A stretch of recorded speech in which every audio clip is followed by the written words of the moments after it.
Hi, my name is Celine Bak. I'm a partner at Analytic Advisors. I'm one of the co-founders of the Canadian Clean Technology Coalition. I'm delighted to be here today. I think that the Canadian government has an opportunity to set an industrial strategy for clean technology. And clean technology is, in terms of the global markets, is made up 30% of renewable energy, so that's both biofuels and renewable power.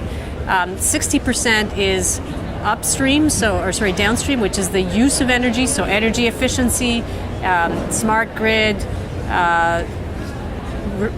various sort of transportation efficiency, remediation, recycling and recovery, but high tech recycling, recovery, and waste to energy as an example.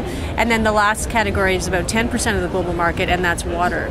The biggest opportunity is in that middle piece, and that middle piece is about buildings being run cheaper, better, faster, manufacturing industries being run cheaper, better, faster, just society in general being more productive. And in Canada, we know that we're not fast adopters of technology. We have a global reputation for being cautious and risk averse. And so a major step that the federal government can do is to actually start being engaged in procuring this kind of technology for its operations, whether it's for the Department of Defense or for general operations of the government. In these kinds of industries, public procurement is fundamental because if you go internationally to sell your technology, the first thing they'll ask you is, does your government use this? And so, one thing that people say all the time is, oh, Canada's such a small market, it's not important. That is a myth, and we need to stop saying it. The domestic market is fundamentally important, and it's fundamentally important because investors know that they need domestic markets because technology companies need to be closely located with their customers in the early days. They need to be able to make have very, very high feedback rates with their customers, and that enables us to create globally competitive technologies, which then with investment helps us create globally competitive companies. So the federal government, once it sets the example, and we've seen this again and again, when the federal government creates a program like SDTC, for example, the provinces imitate it. So if the federal government comes in with an SME small, medium-sized enterprise strategy for procurement, people will pay attention in the rest of the country, both at the provincial and the municipal level, and all of a sudden we'll start seeing some changes in the way people view, taking a risk, not always buying off existing specs, not always buying from the U.S.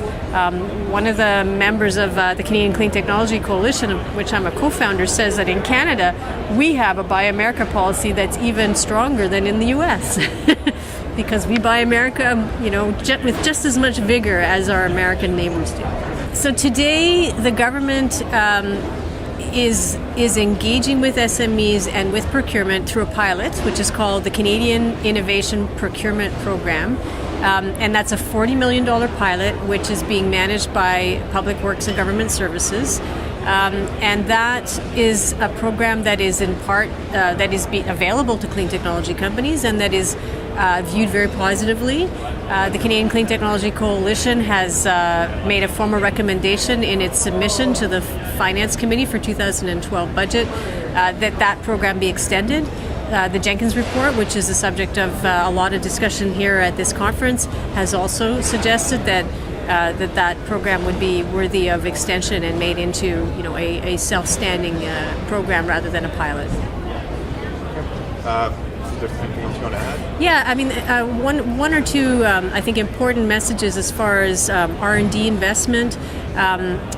We have at the moment, I think, some myths that are circulating, and it's important that we reconsider some of the things that are being, thought and said about R&D investment, and particularly by SMEs, small and medium-sized enterprises in the private sector.